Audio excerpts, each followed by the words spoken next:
honest from the get-go, guys. I actually don't want to be here, but I had no other choice because my other options were either Miami or Cleveland.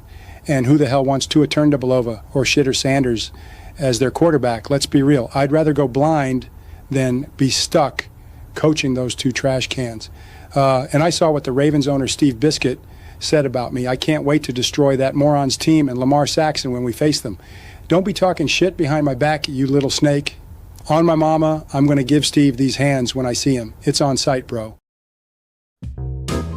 Shane. Shane, Shane.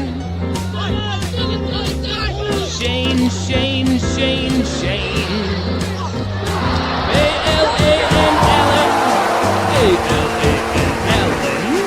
Allen.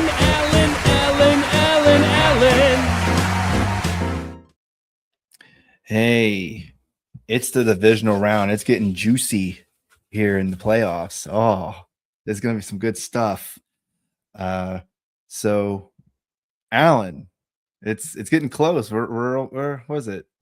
We're doing a special show here. It's on Thursday. We usually do it on another day, but we're doing it because we are wanting to watch the playoffs. It's divisional round. Let's go. Look, guys, we've got to savor every minute of football that there is left because pretty soon Shane and I will actually crawl into hibernation until August. Gonna quit podcasting. This is it. Get your fix. That's right. Yep, exactly. Speaking of getting our fix, you might recall there was people on this very program a week ago who were saying the coaching carousel might not be over. Wait until we see the results of Houston and Pittsburgh. That's right. Yeah. Ladies and gentlemen, sad to report, Mike Tomlin. Mike Tomlin is out at Pittsburgh, stepped down, which is PR speak for shit canned on Tuesday after losing 30-6. 30-6 at home in the wild card round to the Houston Texans. A few little stats for the departing Coach Tomlin. Of course, he's tied for second with Bill Belichick in consecutive non-losing seasons at 19. The GOAT, Tom Landry, remains number one at 21. Looks like he's going to be staying number one for a long time to come because there's nobody even close at this point. He's also tied for ninth in regular season wins with 193. I didn't know that. Tied for ninth in week 18 of this year. But he's only tied for 27th in postseason wins at 8, which ultimately is why we're talking about him today. That led to his downfall. The Steelers haven't won a postseason game in 9 years. Shane, 9 years. Damn. The last time I'm gonna play devil's advocate, and I'm gonna defend Mike Tomlin a little bit, and then I want you to tell me what you would have done if you were the owner of the Pittsburgh Steelers. Okay. The last time the Steelers had a top 10 quarterback in terms of QBR was Ben Roethlisberger, but that was back in 2018 because Big Ben wasn't exactly his usual self the last few years of his career, if you remember. Yes. He was fourth in that season, but he didn't retire until 2021. So it's actually been 7 years since Pittsburgh has truly had a competitive franchise quarterback. In that same span of time, starting in 2018, the Steelers started out with total defenses ranked 6th and 3rd and 3rd. So Tomlin was keeping the band together for years, despite the fact that Pittsburgh was struggling so much on the other side of the ball. Yeah. Now, however, kind of dropped off after that. 24th, 13th, 21st, 17th, and now this past year, 30th. 30th. That's the worst in franchise history in terms of ranking in the NFL. 30th. Wow. So Tomlin was able to do pretty well with the cards that he was dealt. But at the end of the day, the strength of the team, which had been defense for years, finally fell off the cliff. Mm-hmm. So with all of that said, do you ultimately think Mike Tomlin was a good coach? And if you're the owner of the Pittsburgh Steelers, what decision would you have made? Well, to answer the first question, I think overall, Mike Tomlin was a good coach. I feel like the culture that he built there was just, you got to win, and it's Pittsburgh, so they're hard-edged. Like you're saying, their defense, for the most part, was always that type of steel curtain, because that's how we think of the Steelers. We think of the steel curtain. The defense is supposed to be dominant and just hard-nosed, and they're going to punch you in the mouth. And that's what they were for a long time with him there. And I think just overall, what was going on in that locker room and in the front office and everything like that with Mike Tomlin there, it really seemed like it was pretty good over there. Now, the last game, the Texans game, it was really close. It was a really close game for a lot of it. And then for some crazy reason, Aaron Rodgers decided to throw picks and fumble the ball and go return for a touchdown. His last pass, it looks like it's going to be his last pass, is a pick six. So what a way to go out for him. Although Tom Brady went out with a pick six his last game as a Patriot. So, hey, there you go. You did. So, some Hall of Fame quarterbacks go out with a pick six. So, yeah, I think Mike Tomlin, but with that being said, I think it was time.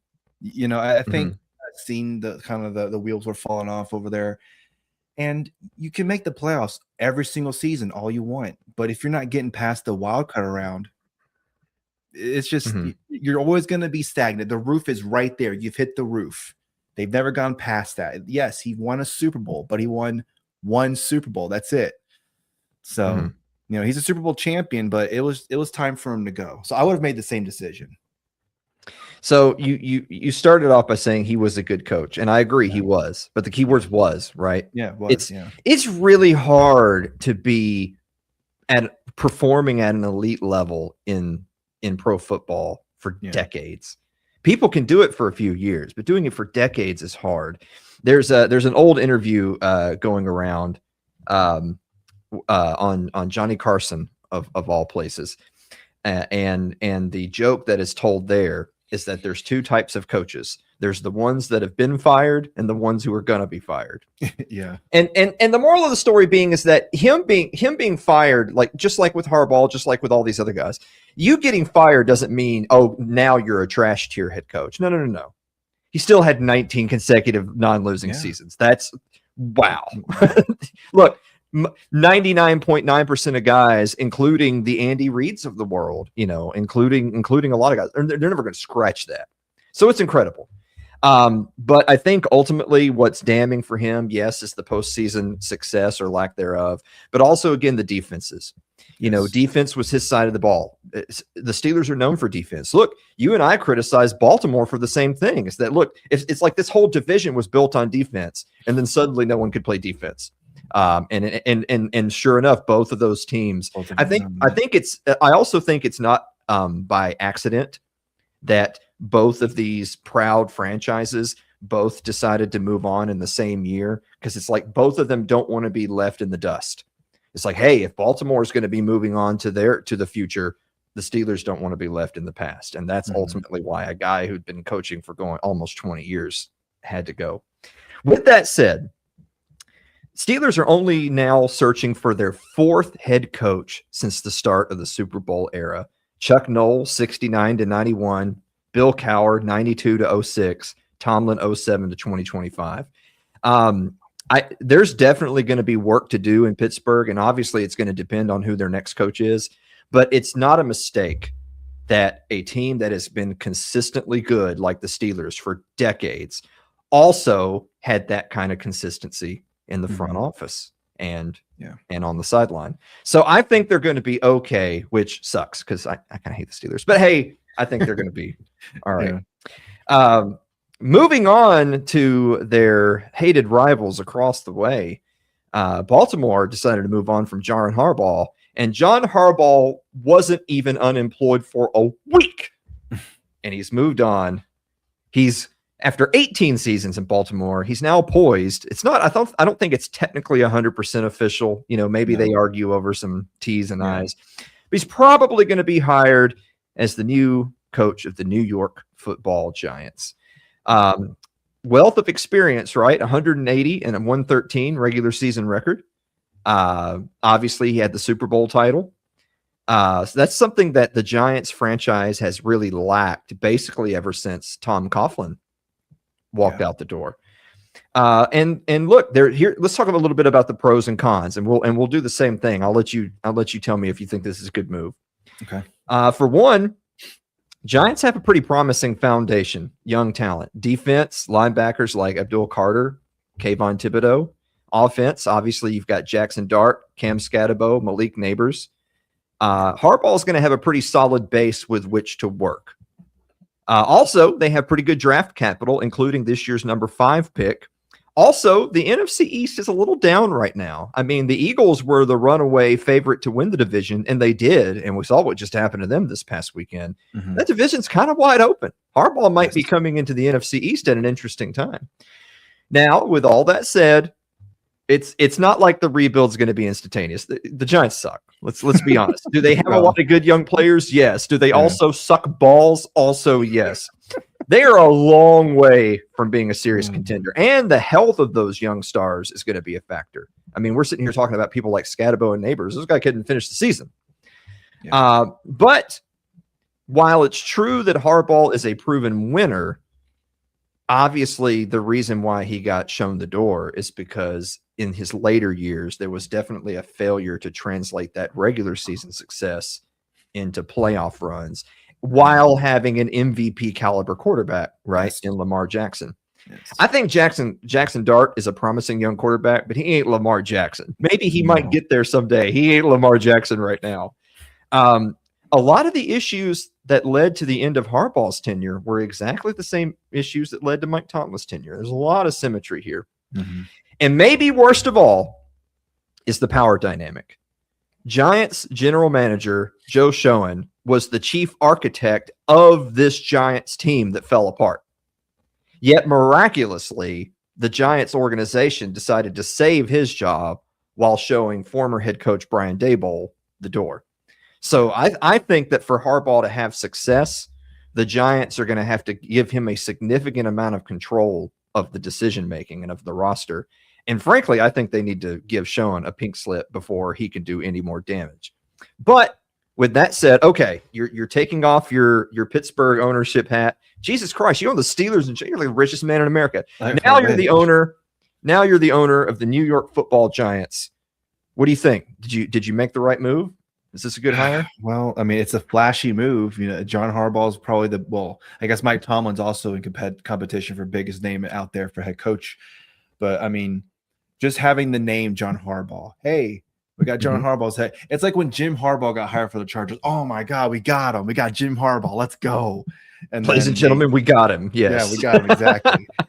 And I don't know. This is kind of a stupid thing to think about, but I find it funny that Jim Harbaugh coached the 49ers with an SF, and now John Harbaugh is going to be with an NY. So that's funny. 2 letters, 2-letter coach. There you go. So that's funny. But I think you talk about Lamar Jackson, right? We still don't know. Has he reached the ceiling yet? We don't know. He's been MVP for like 1,000 times now. We don't even. I mean, he's such a good player. But they just haven't gotten to the Super Bowl with each other. So you would think, oh, Lamar Jackson, he's been MVP a few times. They probably gone to the Super Bowl. No. It's like with Josh Allen. Josh Allen, Sean McDermott. It hasn't worked out 100% like they wanted to, although it's possible they could reach a Super Bowl this year. But I don't know. It is possible that, like you're saying with Jackson Dart, he is a good, promising young player. But we don't know who he's going to be in 2-3 years. We have no idea. He might not even be the starting quarterback for the Giants in 3 years. We have no idea what's going to happen. Yeah, he might be the starting quarterback of the Indianapolis Colts in that amount of time. Who knows? Exactly. And is John Harbaugh actually good at developing quarterbacks? Because he's a special teams coach. That's where he came from. So I don't know. He's going to have to pick a really good offensive coordinator and a good quarterbacks coach to really hone his Jackson Dart skills, because if Jackson Dart looks about the same as he did this season, it's over for John Harbaugh in like 3 seasons. You know, yeah, we have a big name in John Harbaugh, but if you can't win, bye. Yeah. I think that because his name is Harbaugh, exactly. And because of the investment they're probably going to have in him, he's going to have a pretty long leash. And I think that they understand that it's a very young team that he's inheriting. But I stress that, but it's still New York. it's still New York, and there's going to be all these expectations thrust upon him that, look, Right, because exactly. of what we're paying you, because of your pedigree, because of what we feel we have to work with, there's going to be some pretty big expectations. But I think just because they hired Harbaugh doesn't change the fact that going into next year, they're probably still the preseason number 4. I think if Yeah. Jaden Daniels is healthy and the Redskins make good decisions, they're the 3rd. And I think if Mhm. the Cowboys, like, if they can find some other team's if they can get the 49ers practice squad to complete defense for the Cowboys, they're number 1 or 2. And then Yeah. depending on what decisions the Eagles make, they're the other 1 or 2. I think Yeah. the Giants are probably still the preseason number 4, despite this hire. It might take a couple of years before we know what to think. You talked about how much are they going to pay him? I thought I saw a figure where like $100 million or something like that to John. So yeah, they're investing a lot to be like, hey, if we don't see Yeah. a Super Bowl in 2-3 years, I don't know. We're gonna have to think about some things after a while. But I think you're right with the long leash. It's like with bring it back to my team, the 49ers. Kyle Shanahan has a long leash, right? So I think John, like you said, I think John Harbaugh does have a long leash. Hey, we'll give you 5 to 7 years. We'll see how, and then after that, we'll talk. But until then, do what you want to do with the team. So yeah. 5 to 7 years, but 2 to 3 if you're like low single digit wins. It's Right. let's with that said, talking about expectations, let's move on to this weekend's divisional rounds. Time for the divisional round Q&A. Let's start off with the Buffalo Bills at the Denver Broncos. Of course, the Bills defeated the Jaguars 27-24 last week. My biggest takeaway from that game just being that the Jags really took away the Bills' running game. It required Josh Allen playing at a level that we know he's capable of playing, but also limiting mistakes in order to come back and win that game. The Jaguars should have won that game. The Jaguars should have won that game. But talk about expectations. No Mahomes, no Lamar Jackson. The Bills have won a road playoff game now for the first time in the Sean McDermott era / Josh Allen era. Look, a lot of people feel like if it was ever going to happen, if Josh Allen was ever going to get that monkey off his back and finally be able to call himself a champion, it's going to be this year. But if I can just pause that thought for just a moment, the Denver Broncos are the one who are the number 1 seed. They're the ones playing at home this week because they were the most consistently solid team in the AFC in football this year, not the Buffalo Bills. Buffalo Bills were a wild card team on the road precisely because they could never quite seem to get every phase of the game firing on all cylinders at the same time. So with that said, I'll let you lead off before we share a few factoids. Buffalo Bills, Denver Broncos. Broncos obviously coming off the bye. Everybody rested. Everybody healthy. I think they're saying Dre Greenlaw might even be back this week. This might be the healthiest, best Broncos team we've seen in a long time versus a Bills team, which is actually quite depleted, coming in very injured. That was a physical game last week against the Jaguars. Josh Allen got the crap kicked out of him. And now I'm not even sure who's going to be playing secondary or wide receiver for the Bills. They got so many people on IR now. So can the Bills make the magic happen another week? Man, I mean, if it's just Josh Allen and then a bunch of whoever, and yet they can be a really good Jaguars team. And like you're saying, their defense was really good. Their offense, Trevor Lawrence looked like he was just playing the best football of his career. And it really could have been anyone's game, but the Buffalo Bills pulled it through. Man, I mean, the Denver Broncos, though, I mean, we talk about how the Jaguars have a great defense. The Denver Broncos defense, whew, oh, man. Yes. And Dre Greenlaw, holy crap, that guy's going to rip Josh Allen's head off, literally and figuratively. I mean, my goodness. I'm scared for Josh Allen, man. I don't know how if they win this game, he might not have an arm. His arm might be completely gone by the time the game's over. So who knows? And then who are they going to face next? The Patriots or Texans? Oh my God, both those teams are great defenses too. Holy crap! But I don't know. This is going to be a really good game. And if Bo Nix, right? Bo Nix is his first playoff game. Second. If he can, second. Excuse me.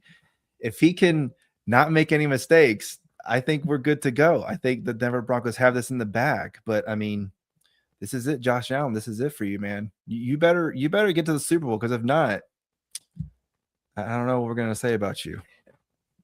The thing is, I feel like the Jaguars, which the Jaguars went into last week with like the statistical number 1 rush defense. So it's not like it's a huge shock that they took away the Bills' running game. Yeah. With that said, the Broncos have like the 4th best rush defense. As we always say, if you can run the ball and stop the run, you're going to win in the postseason. The Broncos are just as good up front. So yeah, it was number 4 in success rate against design runs. But here's the thing. So how did the Bills win? It's because they just went back to Superman mode with Josh Allen. Hopefully, can your body hold out? Can you also not make your own mistakes? We know Josh Allen is capable of. Exactly. We know Josh Allen is capable of doing this. The problem is he's also capable of having a big dud kind of somewhere in the middle and throwing a game away. And to win a Super Bowl, you got to string a few of these performances together. The problem is not only do the Broncos have the number 4 rush defense against design runs, here's this little factoid. Josh Allen's going against the number 1 defense in terms of success rate against opposing dropbacks. So if you're going to run the ball, number 4 against the run. Going to pass the ball, number 1 against the pass. Oh my God. It's going to simply take more than just Josh Allen to win, while at the same time, the Bills have never been so depleted. Yeah. Interesting little parallel there. You remember the Bills and Broncos met in the first round of the playoffs last year, and the Bills beat Denver 31-7. It was a shellacking. Now that was a rookie Bo Nix, who the Broncos weren't quite ready for this level of spotlight. But it's a different year this year. Now it's the Buffalo going on the road, the Broncos being the number 1 seed and being well rested. You're right. If Bo Nix just simply limits mistakes and let the rest of his team play around him, while vice versa, Josh Allen is just running and throwing for his life, I think the Bills are done. Yeah. I mean, everything you said there, I agree. I mean, yeah, I don't know how long Josh Allen can last, because, I mean, he's going to be bruised, battered. That helmet is going to be like, the famous picture of Aaron Rodgers where the helmet's like halfway off his face. That's going to be him at the end of the game. I can't imagine that Josh Allen is even feeling good right now after last week, and now he has to do it again. And they're playing the first game, by the way. They're right out of the gate Saturday. Wow.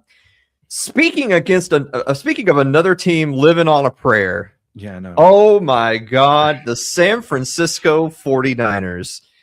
I'm going to let you talk to your heart's content because they're your team. I just want to mention that somebody on this program said, I don't even need the 6 points. I said they went outright. Yeah. So you're welcome, Shane. That was my gift to you. I appreciate for the new year. 49ers 23, Eagles 19. How about this? Like half of their defense is practice squad players, not just backups, practice squad players. And half of their skill position players are too. And despite that, they hold the Eagles to 19 points. They limit the big plays. The Eagles have to work for every inch of ground. Not even the tush push was automatic in that game. They were only 3 of 5 on 4th down against the 49ers. But I feel like the 49ers won both because of Purdy, but also in spite of Purdy. Yeah. When it's like every other drive was like rolling the dice. Either Purdy is going to make some big plays downfield to keep them in the game, or Purdy's going to throw the ball away.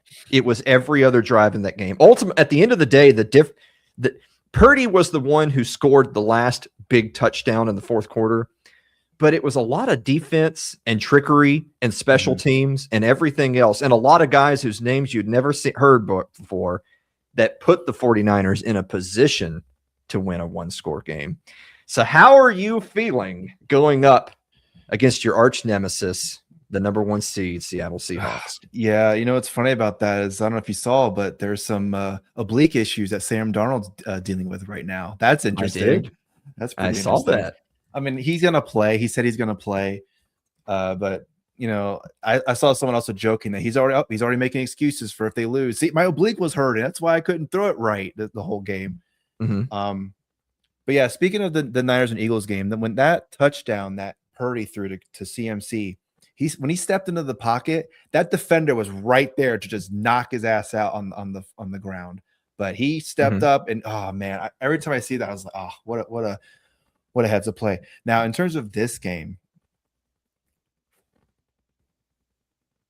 they scored 3 points against the Seahawks in week 18. You can't win if you just score 3 points. You got to score more than that.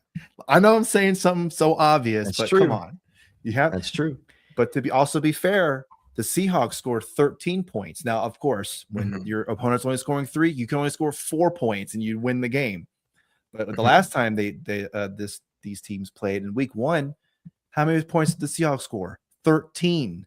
So both times they've only scored 13 points.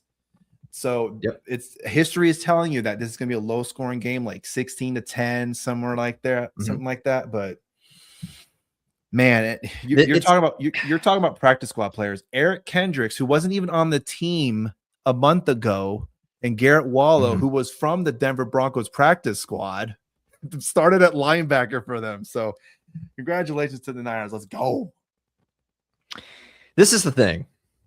It's true that we have plenty of data that shows that the 49ers, even depleted, can keep their team in the game. They can keep the score manageable. They can keep a high-flying Seattle offense at 13 points. They've done it at the start and the end of the year. Also, if you want a little bit more ammunition, oblique things aside, look, Sam Darnold is not the quarterback at the end of the year that he was at the start of the year. Now, I know they won that last game of the season, but it was a low-scoring game. It wasn't because of Sam Darnold. It was 13-3. It was a defensive game. Ever since the Seattle loss to the Rams in week 11, he has dropped. In the first 11 weeks, Sam Darnold had a QBR of 77.8, which was number 1 in the NFL. Amazing. Incredible year. Yeah. Since week 11, it has dropped to 36.9. That's 27th in the NFL. Damn. There's something wrong with Sam Darnold even before the oblique. Now, with that 7, the 27th ranked Sam Darnold already beat the 49ers a couple of weeks ago. So there's that problem. The next problem is Seattle's defense. Oh, my God. There's a reason why the 49ers went from scoring 1 million on the Bears to scoring 3. It's because they had to play Seattle's defense instead of playing Chicago's defense. Yeah. Here's an interesting stat. We talk so much about the Texans defense, and they are incredible, by the way. Seattle has the best defense in football by their number 1 in EPA allowed per play. They're number 1 in opponent success rate. And this is an amazing stat.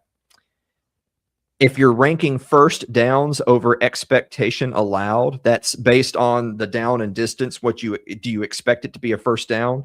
Seattle is a league best -30. The next best team is the Texans at -15. They're twice as good at limiting first downs as the Houston Texans. Wow. So I don't know how many more touchdown passes Jawan Jennings can throw, but we know based on recent history, he's going to have to throw at least 2 more on top of whatever Purdy does for the 49ers to have a chance in this game. Shane, we're going to make our picks at the end of the show. Yeah. I know what you're going to say.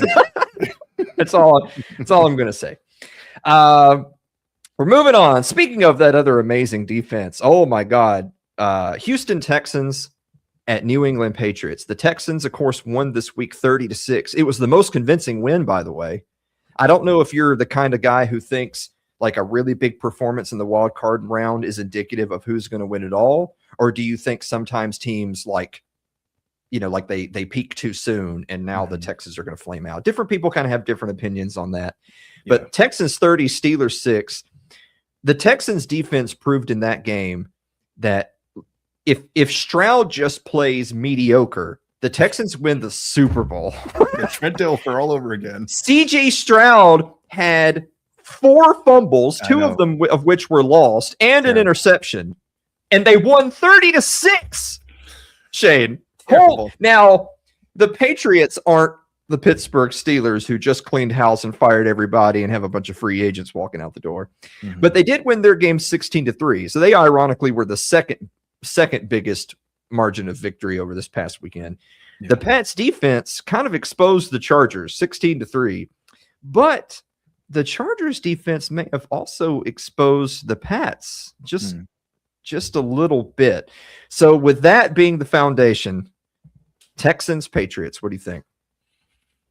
Man, yeah. I mean, I said it earlier where it took a while. I think it took about the fourth quarter for the Texans to really just amp up. I mean, Aaron Rodgers throwing a pick six at the end, the fumble that went for a touchdown. But you're right. CJ Stroud had a terrible game. I mean, any other time, 4 turnovers or you fumble the ball 4 times, you're not winning that game. But you have such a great defense that, you know what? I can have an interception like 5 times and I still win the game. This is great.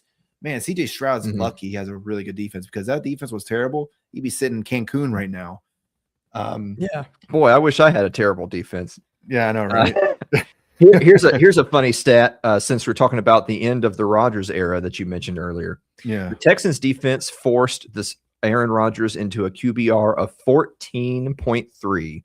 That's his worst game in 22 career playoff starts. Yeah. They also became only the second team in playoff history to score multiple defensive touchdowns while also not allowing a touchdown. The defense alone reminds me of like the 2015 Broncos in Peyton's last year where his arm was shot and he like had no feeling in his fingertips. If CJ Stroud can play better than a disabled Peyton Manning, then they win the Super Bowl. That's it. That's all you got to do. The problem is we're not sure he can.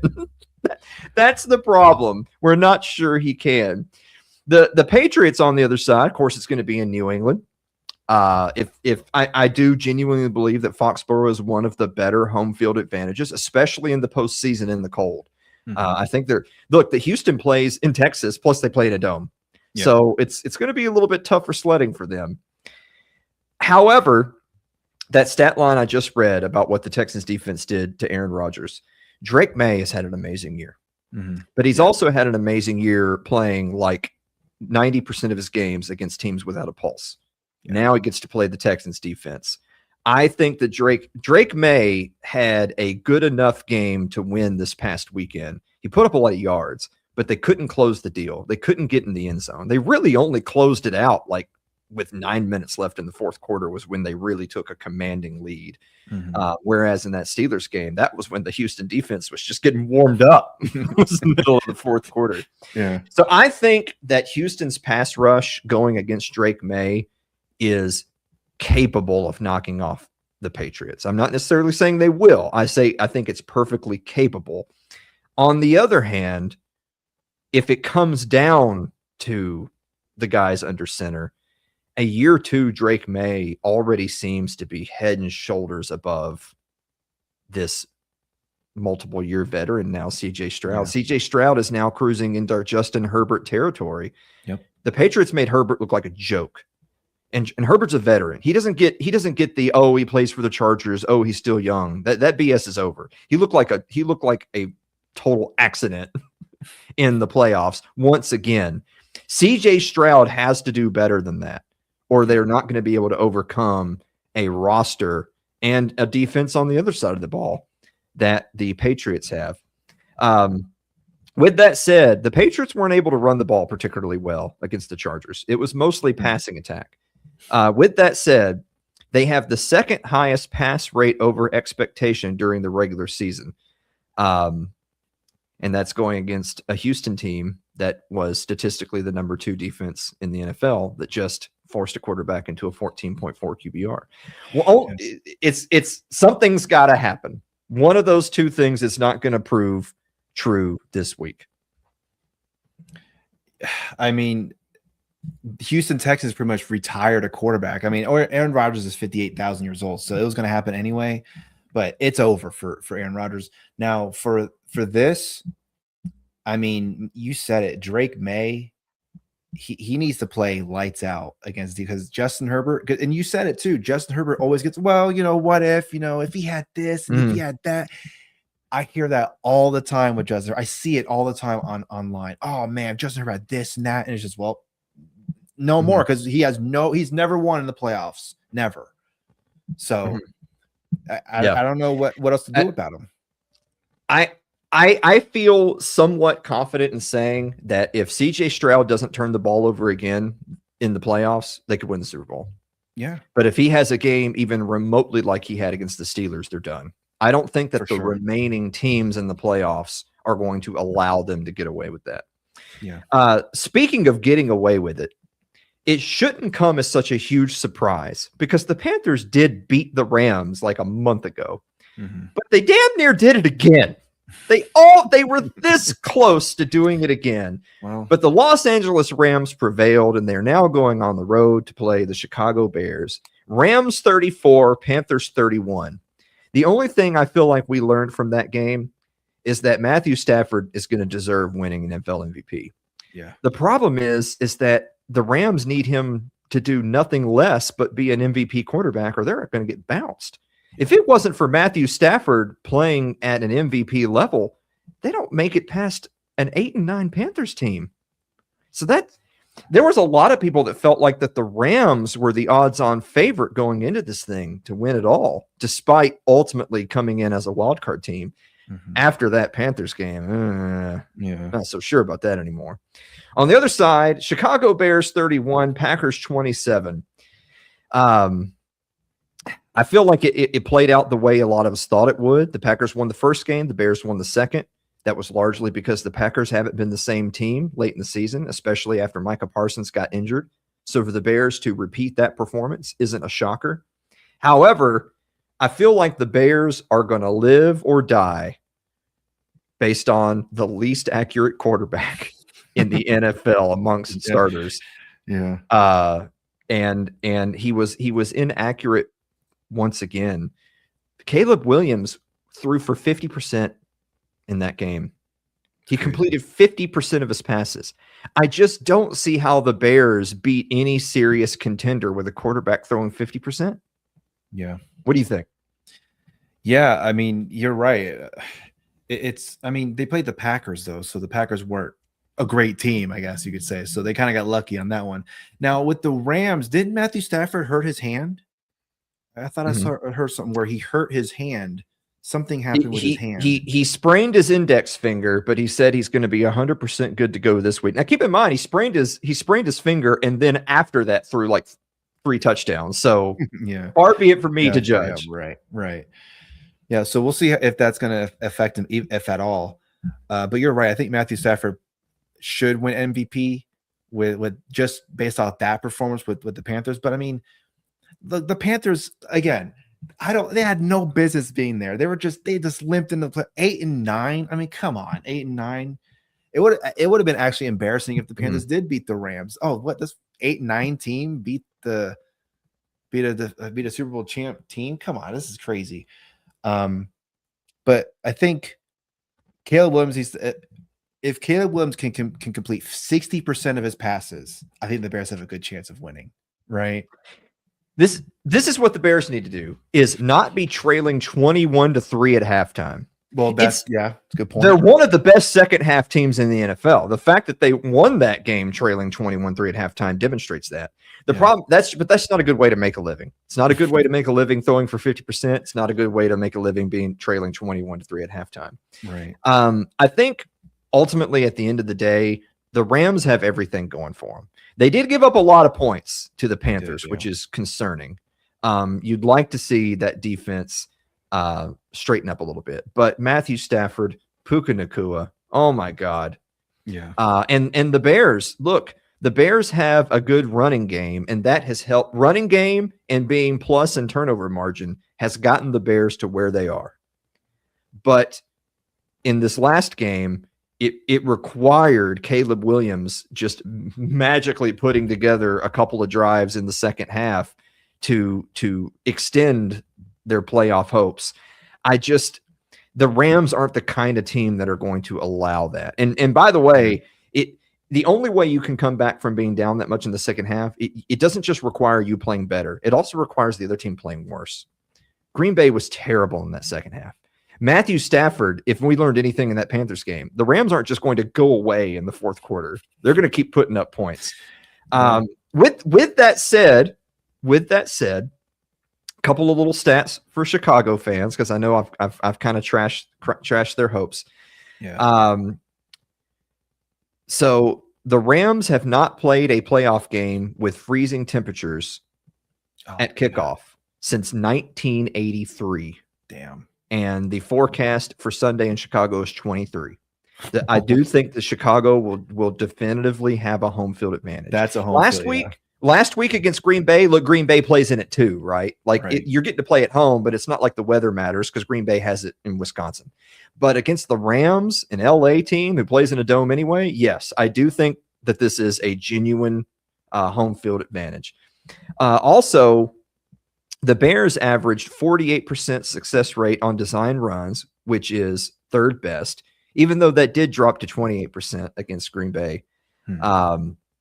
And even in victory, Caleb Williams had a 28% off-target rate and a minus 14% completion percentage over expectation, which are both solidly worse than his regular season marks. And yet, somehow, shockingly, late in that game, particularly on long balls, particularly on big splash plays, in the second half, when throwing deep, so air yards over 15, he was 7 of 13 for 166 and a touchdown. They won the game. No, it's impressive. If Caleb Williams could just do that on 5-yard out routes, then they can win the game. Yeah. So I think it's yet to be seen if they can get back to running the ball, and then if they can find consistency for 4 quarters. Look, I think if the Bears can run the ball, and I think if the Bears can take advantage of the weather, and I think if the Bears can have Caleb Williams play for 4 quarters instead of a quarter and a half, I think that they win. The problem is that they need to do all of those things, whereas the Rams just need to play like to their par. If the Rams play at their par, they're just a better team. Yeah. With all that said, now it's time to make the picks.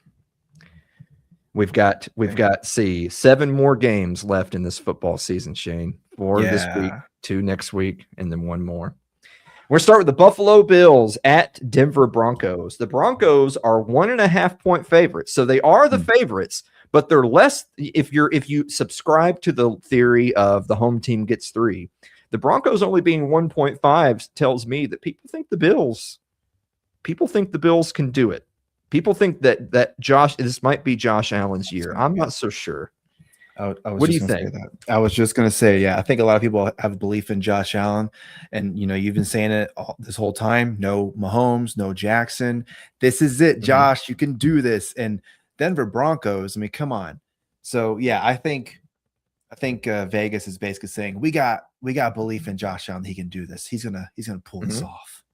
So yep. But what do you think? I mean, how long can Josh Allen do this, though? I don't know how long he can continue to play Superman hero ball. It's just insane. And Broncos have such a great defense. I don't know. I do think it'll be close, but I think the Broncos pull this one off. I think that, unfortunately for the Bills, I think Josh Allen finally he has his reverting to the mean game where he turns the ball over a couple of times. I think that Josh Allen's a way better quarterback than Bo Nix, but Bo Nix is only in his second year. Yeah. Allen reverts to the mean. He simply just runs out of tools. He has nothing to work with. If the Broncos can stop the running game exactly like the Jags just did, he's just out of weapons. There's nothing left to go to. Not only do I think this is going to be my hot take. Not only do I think the Broncos cover the 1.5, I think they win by double digits. Damn. I'm sorry, Bills fans. Bills are done. Jeez. Yeah. San Francisco 49ers, the miracle team in the divisional round, going on the road to play the Seattle Seahawks. Shane, we talked last week about how disrespectful it was to the 49ers that the Eagles were -6 favorites. Yeah. Well, now the Seahawks are -7 favorites, despite the 49ers advancing. Well, Shane, what do you think, buddy? I mean, I think losing George Kittle probably affected that number a little bit, right? A little bit. Yeah, a little, just a little. The Go crazy, Tonjes. Yeah, Tonjes and Farrell. Yeah, we'll see what he can do. The thing that's funny about this season with the Niners and Seahawks is that they've won at each other's stadium. They didn't win at home. and the Niners are going to Seattle. And again, history repeats itself. Will the Niners win in Seattle? I mean, they're inside, right? This is like an inside state. I don't remember what fucking Lumen Field looks like. It's inside, right? So in terms of home field advantage, you got the crowd noise, right? You got the 12s. It's gonna be The freaking 12s, loud. It's gonna be loud in there, right? So, I mean, a touchdown. I think it'll be close. It could be another 23-19 type of thriller game or a 17-13 game like week 1, but I don't know. Look, I'm a Niners fan. I want them to win, but I don't know, man. I really don't think it's going to happen this time. I'm sorry. I really want to. Oh, no. Oh. Yeah. Look, I gave you last week. All right. Yeah. That's the best I can do. I'm sorry. Yeah, Seattle's going to cover that 7. I think it's incredible. It's a testament to coaching and to depth that the 49ers made it here. Yeah. It is. But I think even if Purdy turns it around and he has a spotless game, I think they still get crushed. Seattle's a damn good team. They are. If the 49ers, look, the Eagles weren't totally pushovers. They were more pushovers on offense than they were defense. But the 49ers had to pull out all the stops. They had to dig deep into the bag of tricks to make that game a success. It's hard to do that 2 weeks in a row. Seattle doesn't play in a dome, by the way. It will be outdoors. Okay. It will be chilly. But I don't see that the 49ers are going to consistently run against that front. Yeah. I don't see that Purdy can find anyone who was signed before last week to throw the ball to. That's what happened in week 18. You couldn't find anybody. The 49ers are in a very similar boat as the Buffalo Bills, which just is they're just out of gas. There's just nobody left to turn to, and now they're facing their toughest test. That's the problem. Watch the Super Bowl end up being the Bills and Niners, 2 of the most injury-depleted teams. Make it to the Super Bowl. Congratulations. Boy, you and my friends, the Willimowskis, and literally no one else will be watching that game. Yeah. I think the Seahawks win. I think we cruise at least another week towards the number 1s facing off. Houston Texans, New England Patriots. The Patriots are only 3-point favorites in their game. Vegas seems to think that the Patriots at home, Drake May, that they are, it'll be a close game. They're getting their 3 for being the home team. Maybe the elements plays a little bit of that factor in there, but ultimately they're going with the Patriots. I'll go ahead and tell you mine. I'm a believer. I think CJ Stroud, I think that the entire staff in the locker room sits down with CJ Stroud and says, if you ever get that weird look in your eye that you want to give the other team the ball, we're going to sack you ourselves. We're going to make you take a knee. And that defense, oh my goodness, that defense is legit a Super Bowl caliber defense. I'm going to go with the Texans. I think that the Patriots, amazing first year season under Vrabel comes to an end. Yeah, it'd be fine if D'Amico Ryans himself runs out in the field and sacks CJ Stroud. You're not going to throw a pick. Nope, this is not going to happen while I'm the coach again. Nope, not going to happen. I mean, the big knock on the Patriots this whole season is that, and you've said it before, is that their opponents just haven't been that great. I mean, they're in the AFC East. They faced the Jets twice, the Dolphins twice, and the Bills are good, but, you know, their opponents this whole season is like, what do they have? Like 1 win over a 500 team? That's it. Everyone else, and they lost to that same team too. Yeah, the Bills. Right. Yeah. So, exactly. So yeah, I do think getting that 3 as a home team, you're just getting it as like, here you go, you're at home, okay, you know, whatever. But I see I think Drake May is going to get his head destroyed. He's going to have a concussion at the end of this game. Whoever's backup is, he go in there and you get your concussed. Everybody's going to get concussed. You get a concussion. You get a concussion because Azeez Al-Shaair, he's coming for you. He's gunning for you. You're going to get destroyed by Azeez Al-Shaair. It's over. Yeah. Yes, I agree. So to reiterate, I think Texans win outright. I don't need the 3 points. Yeah. And finally, LA Rams probably MVP Matthew Stafford going on the road to play the Chicago Bears. This is the only matchup of the 4 where the home team is actually a plus 3.5 underdog at home. So despite that game against the Panthers being scary, let's be honest, a scarily close game, Vegas seems to believe that the Rams are serious title contenders, and they have no faith in the Bears at all. 3.5 point home underdogs, not favorites. Yeah. What do you think? Well, the Bears have been completely passed over. I passed over them. I was like, I don't believe in the Bears. I don't trust them. And here they are in the divisional round. Could very easily be the Bears, who are right now, they're being disrespected. The 49ers are being disrespected with that freaking negative or -7. I mean, how dare you? How dare you disrespect the 49ers? How dare you? Look, I'm an NFC West guy, obviously, because I'm a Niners fan, so it would be cool to see 2 NFC West teams make it. But let's go Bears! Come on, let's go! Come on, Caleb. 55%. Are you rooting for the Bears, or are you saying you think the Bears are going to win? I think the Bears are going to win. 55% completion percentage. You got this, Caleb. Come on. All right. I think the Rams win and cover the 3.5. Here's the thing. Man. You want to talk about disrespect. It's amazing that the Rams, as a road wildcard team, actually get a bye week in the divisional round because they only have to play the crap Bears. The Bears, I consider the Bears and Patriots to both be teams that were waiting to be exposed. The Patriots haven't been exposed yet. The Bears didn't get exposed yet either. But the Bears also got to play a Packers team that they were familiar with, had recently beaten, and we know the Packers were not the same team after Michael Parsons got hurt.